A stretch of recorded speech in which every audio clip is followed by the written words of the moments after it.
दोस्तों, मनोरंजन की दुनिया में जितने बड़े सितारे होते हैं, कभी कभी उनसे जुड़े विवाद भी उतने ही ज्यादा सुनने को मिल जाते हैं। बॉलीवुड की सबसे खूबसूरत और प्रतिभाशाली अभिनेत्रियों में से एक रेखा की जिंदगी भी कुछ ऐसे ही विवादों से घिरी हुई है। पर्सनल लाइफ हो या प्रोफेशनल लाइफ, दोनों में ही रेखा को काफी स्ट्रगल करना पड़ा। रेखा की जिंदगी में कई ऐसे किस्से और राज दफन हैं जिन्हें जानकर आप भी हैरान रह जाएंगे। तो आइए जानते हैं उनकी जिंदगी से जुड़े कुछ ऐसे ही मजेदार किस्से। बॉलीवुड दिवा रेखा का जन्म 10 अक्टूबर 1954 को चेन्नई में हुआ था। राव जान बनकर अपनी अदाओं से दर्शकों को घायल कर देने वाली रेखा की जिंदगी में कुछ ऐसे विवाद रहे हैं जो ना कभी भुलाए गए हैं और ना कभी भुलाए जा सकेंगे। दोस्तों, अगर आप भी रेखा की जिंदगी से जुड़े हर राज को जानना चाहते हैं तो बने रहिए मेरे साथ इस वीडियो में अंत तक। बॉलीवुड इंडस्ट्री की खूबसूरत और टैलेंटेड एक्ट्रेस रेखा ने अपने करियर में एक से बढ़कर एक सुपरहिट फिल्में दी हैं।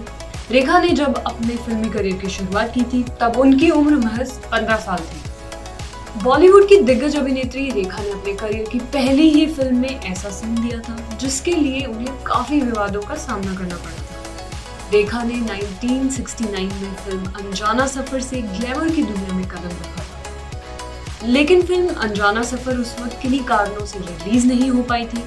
तो 10 साल बाद रेखा के पहले शूट की फिल्म दो शिकारी के नाम से रिलीज हुई थी। फिल्म ने बॉक्स ऑफिस पर अच्छा प्रदर्शन किया, लेकिन जितनी हिट फिल्म रही उससे जुड़े विवाद भी उतने ही हिट थे। दरअसल अनजाना सफर में विश्वजीत ने रेखा के साथ काम किया था।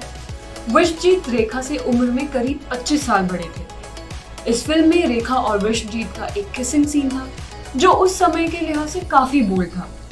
विश्वजीत के साथ किसिंग सीन का विवाद इस हद तक बढ़ गया कि मामला कोर्ट तक पहुंच गया। सेंसर बोर्ड ने फिल्म से किसिंग सीन को हटाने की मांग को लेकर कोर्ट में याचिका दायर की थी, लेकिन जब कमेटी ने जांच के बाद अपना फैसला सुनाया तो कहा गया कि किसिंग सीन दो लोगों का निजी मामला है।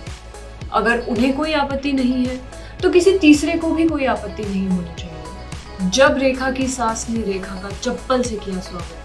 दोस्तों, यह घटना रेखा और विनोद मेहरा की शादी के दौरान हुई थी। जब दोनों कोलकाता से शादी कर मुंबई लौटे तो नई नवेली दुल्हन रेखा का चप्पलों से स्वागत किया गया। इस शादी को लेकर रेखा की सास कमला काफी नाराज थी। जैसे ही रेखा आशीर्वाद लेने के लिए झुकी तो उनकी सास ने उन्हें धक्का दे दिया। उन्होंने रेखा को मारने के लिए चप्पल भी निकाली और रेखा को घर में घुसने से मना कर दिया। दोस्तों, अब हम जानेंगे कि आखिर रेखा मांग में लगाती है किसके नाम का सिंदूर। दोस्तों, रेखा के मांग का सिंदूर आज भी राज बना हुआ है। इस पर कई सालों से विवाद चला रहा है। लोग जानना चाहते हैं कि वह किसके नाम का सिंदूर लगाती है। दरअसल रेखा ऋषि कपूर और नीतू सिंह की शादी में सिंदूर लगाकर और मंगलसूत्र पहनकर गई थी। इस कार्यक्रम में परिवार के साथ अमिताभ बच्चन भी शामिल हुए थे। यहाँ रेखा को सफेद साड़ी, लाल बिंदी और सिंदूर में देख हर कोई हैरान रह गया और सभी उन्हें सवालिया नजरों से देख रहे थे। अभिनेता पुनीत इस्सर की पत्नी ने रेखा के सिंदूर पर कहा था कि रेखा अमिताभ के लिए सिंदूर लगाती है, जबकि रेखा ने एक अवार्ड फंक्शन में कहा था कि वह जिस शहर की है वहां सिंदूर लगाने की परंपरा है। वहीं 2008 में एक इंटरव्यू में रेखा ने कहा था, मुझे लोगों के रिएक्शन की परवाह नहीं है, मुझे लगता है कि सिंदूर मुझ पर सूट करता है। आखिर क्यों रेखा के पति बिजनेसमैन मुकेश ने की थी आत्महत्या? रेखा की शादी दिल्ली के बिजनेसमैन मुकेश से हुई थी। हालांकि रेखा को इस शादी से कभी पूरी खुशी नहीं मिल सकी। वह काम के सिलसिले में मुंबई में रहती थी और उनके पति दिल्ली में रहा करते थे। देखते ही देखते दोनों के बीच दूरियां आ गई। वहीं मुकेश को अपनी निजी जिंदगी के साथ साथ करियर की भी चिंता सता रही थी। बताया जाता है कि रेखा से परेशान होकर उनके पति मुकेश अग्रवाल ने शादी के 1 साल बाद ही आत्महत्या कर ली थी। मुकेश ने रेखा का दुपट्टा गले में बांधकर आत्महत्या कर ली, जिसके बाद मुकेश के परिवार और फिल्म इंडस्ट्री के लोगों ने रेखा को खूब बुरा भला कहा, जिसमें सुभाष घई और अनुपम खेर जैसे बड़े अभिनेताओं का नाम भी शामिल था। रिपोर्ट्स के मुताबिक मौत से पहले मुकेश ने एक सुसाइड नोट भी लिखा था।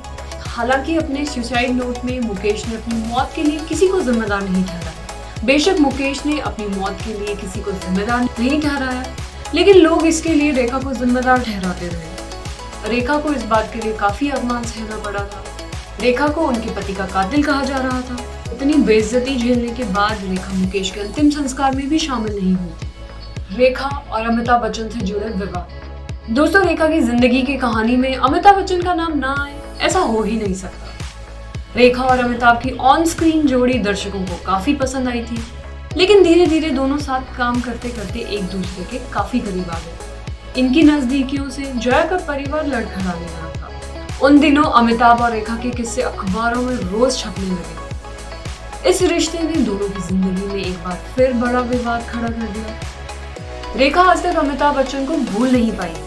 उन्हें जब भी मौका मिलता है वह बिग बी की तारीफ करने से नहीं जुटती है। दशकों बाद भी इनका रिश्ता मीडिया के लिए आज भी एक अनसुलझा रहस्य बना हुआ है। क्यों मशहूर हुई थी रीना रॉय और रेखा की कैट फाइट? रेखा खुद से ज्यादा खूबसूरत किसी को नहीं मानती थी। अपने से ज्यादा सुंदर कोई मिल जाए तो उससे बड़ी जलन होती थी।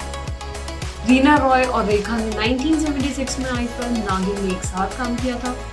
इस फिल्म में एक गाना था जिसके बोल थे, तेरे इश्क का मुझ पे हुआ ये असर है। इस गाने में रेखा ने जो ड्रेस पहनी थी वह एक्ट्रेस रीना रॉय की ड्रेस से सस्ती थी, जिसे देखकर रेखा को काफी गुस्सा आया। इसके बाद रेखा इस फिल्म के निर्माता राजकुमार कोहली के पास गई और कहा कि वह इन कपड़ों को नहीं पहनना चाहती है। जब राजकुमार कोहली ने उनसे कहा कि आपके कपड़े तैयार हैं, ये सुनकर रेखा को गुस्सा आ जाता है और रेखा कहती है कि वो इस ड्रेस को पहनकर ये गाना शूट नहीं करेंगी। आपको बता दें कि जिसके बाद निर्माता के पास कोई दूसरा विकल्प नहीं बचा था। उन्हें रेखा के लिए दूसरे महंगे कपड़ों का इंतजाम करना पड़ा। दरअसल उस दौरान रेखा से कोई पंगा नहीं लेना चाहता था। रेखा उन दिनों इंडस्ट्री में एक बड़ा नाम बना चुकी थी। दोस्तों, अगर आपको रेखा के जीवन से जुड़ा यह वीडियो पसंद आया हो तो वीडियो को लाइक शेयर जरूर करें। अगर आप भी अपनी फेवरेट एक्ट्रेस के बारे में कुछ बताना चाहते हैं तो कमेंट बॉक्स में लिखकर जरूर बताएं। साथ ही हमारे चैनल नई सोच ऑनलाइन को सब्सक्राइब कर लें और बेल आइकन प्रेस कर दें ताकि हमारी बॉलीवुड से रिलेटेड हर लेटेस्ट अपडेट आप तक पहुंच सके।